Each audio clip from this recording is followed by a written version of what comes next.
আসসালামু আলাইকুম।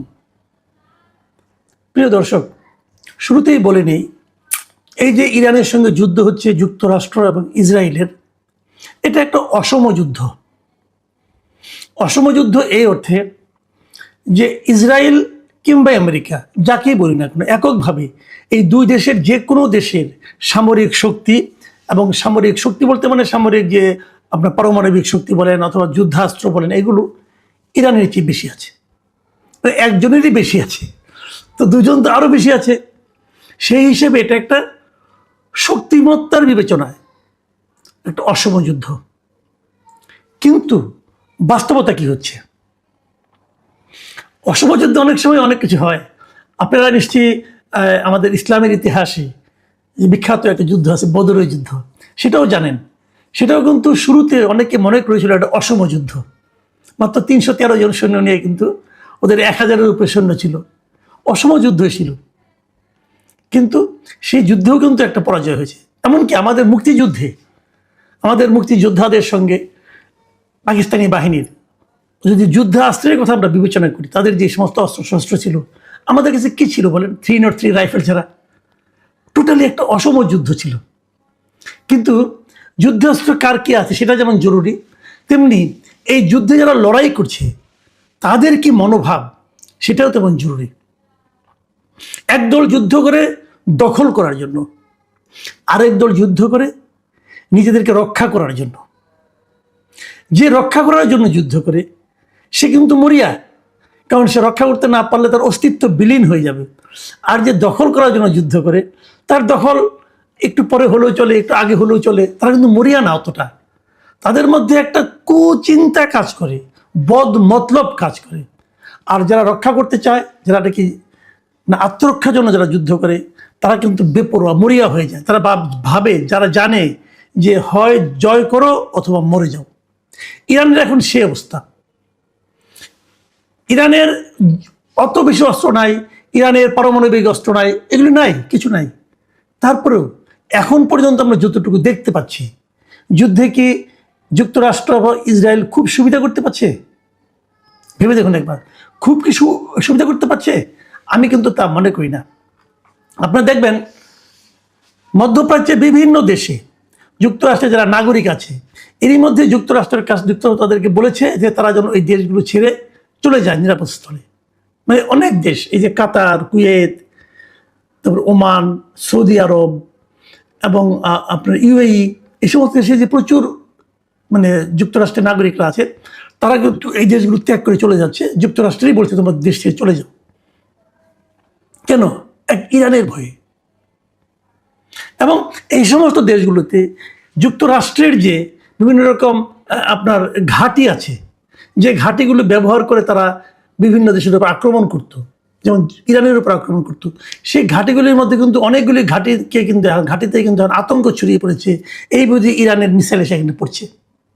অলরেডি আমরা জেনেছি যে কাতারে তাদের অত্যন্ত গুরুত্বপূর্ণ যুক্তরাষ্ট্রের একটা রাডার ছিল, যেটাকে বলা হয় ANFPS 132 block 5 early warning radar. মানে এই রাডারটা এমন ছিল যে ইরান থেকে যদি যে কোনো দেশের দিকে যদি একটা অস্ত্র, ব্যালিস্টিক মিসাইল অথবা কোনো কিছু যদি পাঠানো হয়, সঙ্গে সঙ্গে এই রাডার সেটা বুঝতে পারে।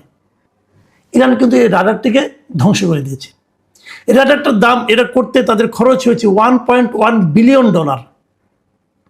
অনেক অর্থ ব্যয় করে রাডারটা বানিয়েছিল এবং এটা খুব আধুনিক একটা রাডার ছিল। এই রাডারটার এমন যুক্তি ছিল যে ওখান থেকে 5000 কিলোমিটার দূর পর্যন্ত যদি কোনো ক্ষেপণাস্ত্র, ব্যালিস্টিক মিসাইল কেউ ছুটতো, সঙ্গে সঙ্গে সে বুঝতে পারতো এটা কোথায় দিকে, কোন দিকে যাচ্ছে। মানে ইরান থেকে কোনো একটা ব্যালিস্টিক মিসাইল যদি কেউ ইসরায়েলি দিয়ে অন্য কোনো জায়গার দিকে যদি নিক্ষেপ করা হয়, সঙ্গে সঙ্গে রাডারটা বুঝতে পারতো যে এই মাত্র একটা মিসাইল নিক্ষেপ করা হলো। ফলে তারা ওখানে সতর্কতামূলক ব্যবস্থা নেয়। সেই রাডারটা ধ্বংস করে দেওয়া মানে হলো এই যে পারস্য উপসাগরীয় অঞ্চল, এই অঞ্চলে মার্কিন বাহিনীর যে আকাশ প্রতিরক্ষা ব্যবস্থা, মানে আকাশ দিয়ে কি যাচ্ছে না যাচ্ছে যে বুঝতে পারার যে ক্ষমতা, সেই ক্ষমতাটা আসলে এখন একদম নষ্ট হয়ে গেছে। তো ইরান কিন্তু এরকম মানে অত্যন্ত যুক্তিসঙ্গতভাবে, অত্যন্ত বেছে বেছে তারা কিন্তু কাজগুলি করছে। দেখুন, তারপরেও এই যুদ্ধে ইরান জিতবে এটা কিন্তু মনে করার কোনো কারণ নাই। কিন্তু মার্কিন যুক্তরাষ্ট্র জিতবে না, মার্কিন যুক্তরাষ্ট্র জিততে পারবে না। দেখুন, আধুনিক মার্কিন যুক্তরাষ্ট্র কি ইরানকে দখল করতে পারবে? না, সেটাও পারবে না। একদম নিশ্চিত থাকেন আপনি, পারবে না। ইরানকে দখল করা যায় না। আপনি যদি ইরানের ইতিহাস দেখেন, একটা জাতিকে দখল করতে গেলে কি হয় জানেন? ওই জাতির উপর একজন যদি অপশাসক থাকে অথবা একজন এক নায়ক থাকে, যার উপর পুরো দেশ ক্ষুব্ধ আছে, সেরকমভাবে করতে পারবে। কিন্তু এখানে ইরানের যে ওদের যে সাংগঠনিক যে কাঠামোটা, এটা এত একটার সঙ্গে রিলেটেড, একদম শেকড় এত গভীর পর্যন্ত, আপনি চট করে ইরানকে দখল করতে পারবেন না। আর ইরানের যে সাংস্কৃতিক ঐতিহ্য, এটা তো চিন্তাই করা যায় না। এই পুরো অঞ্চলের মধ্যে আপনি যদি হাজার বছরের ইতিহাস ঘাটেন, তাহলে দেখবেন ইরান হচ্ছে এমন একটা দেশ, যে দেশ কখনোই কারো করদ রাজ্যে পরিণত হয়নি। কখনোই এখানে এরা কখনো এরা পরাধীন ছিল না কখনোই। এটা হাজার বছর ধরে কিন্তু একটা স্বাধীন জাতি। এমন জাতিকে ওই যে আপনি উপনিবেশ স্থাপন করবেন, নিজের পুতুল সরকার বসাবেন, এটা মনে হয় আমেরিকার এই আশা মনে হয় সফল হবে না। দেখেন, আধুনিক সময়ে যুদ্ধ জয়টা কি, দেশ জয় করা মানে কি? আপনি পারবেন, আপনি ওখান থেকে পারমাণবিক বোমা নিক্ষেপ করতে পারবেন, ইরানকে ছারখার করে দিতে পারবেন, সব পারবেন।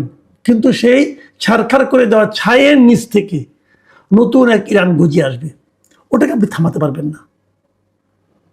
এবং যুক্তরাষ্ট্র এখানে, এটা আধুনিক যারা নাকি যুদ্ধশাস্ত্র নিয়ে কথা বলেন, তারা অনেকে বলেন কোনো দেশ জয় করা মানে সেই দেশে তার সৈন্যের বুট মানে পা যেয়ে পড়া। এটা যুক্তরাষ্ট্র কখনোই ইরানে পারবে না, নেভার। তাহলে এই যুদ্ধে আসলে কিভাবে যুক্তরাষ্ট্রের জয় হবে? একটা কথা মাথায় রাখবেন, যুদ্ধ কিন্তু ইরান করছে না, যুদ্ধ কিন্তু যুক্তরাষ্ট্র এবং ইসরায়েল ইরানের উপর চাপিয়ে দিয়েছে। যুক্তরাষ্ট্রের ট্রাম্প সরকার, মানে ডোনাল্ড ট্রাম্প, উনি তো নিজে শুরুতেই বলেছেন যে তার লক্ষ্য হলো ইরানের সরকারকে উৎখাত করা, সরকারকে তারা উৎখাত করতে চায় এবং সে নতুন সরকার বসানো হচ্ছে। এটাই হলো যুক্তরাষ্ট্রের মূল উদ্দেশ্য। যদি সেই উদ্দেশ্য সফল না হয়, তাহলে ধরে নেবেন যুক্তরাষ্ট্রের এই যুদ্ধে পরাজয় হয়েছে। এবং আমি নিশ্চিতভাবে বলতে পারি, সম্ভবত সেই লক্ষ্য তাদের অর্জিত হবে না। কারণ ইরানের আয়াতুল্লাহ আলী খামেনিকে হত্যা করা হয়েছে, কিন্তু পাশাপাশি কিন্তু ইরানের ভেতর থেকেই ওই ভ্যাকুয়ামটা, মানে ওই শূন্যতাটা কেউ টের পাচ্ছে না। ওখানে বিকল্প শক্তি, বিকল্প নেতৃত্ব কিন্তু বসে গেছে। আবার এটাকে মারবেন, আরেকটা বিকল্প নেতৃত্ব বসবে।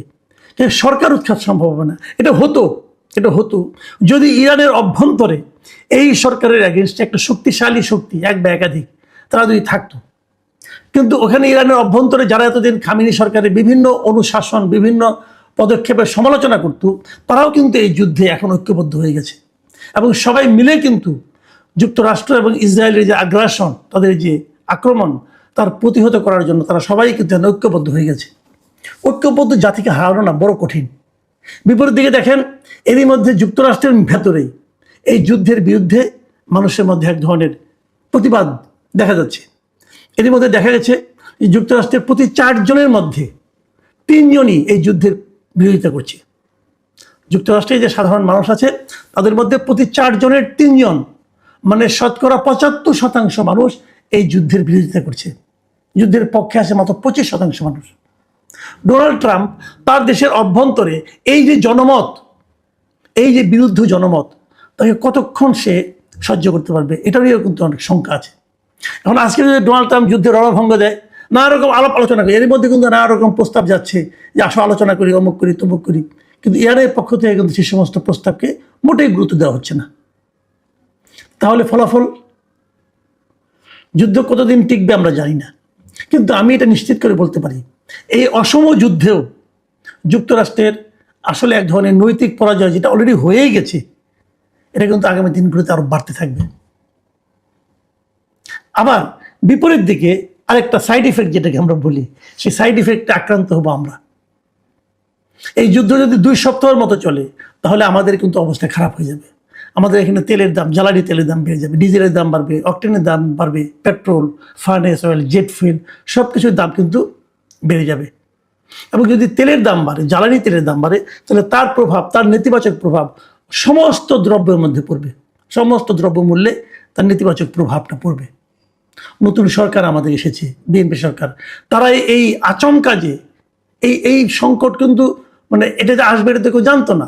হঠাৎ করে যে চেপে বসা এই সংকটে সরকার কিভাবে মোকাবেলা করবে সেটাও আমাদের দেখতে হবে। এ সময় আমাদের জনগণের অধৈর্য হলে চলবে না এবং জ্বালানি ব্যবহারের ক্ষেত্রে সবাইকে মিতব্যয়ী হতে হবে।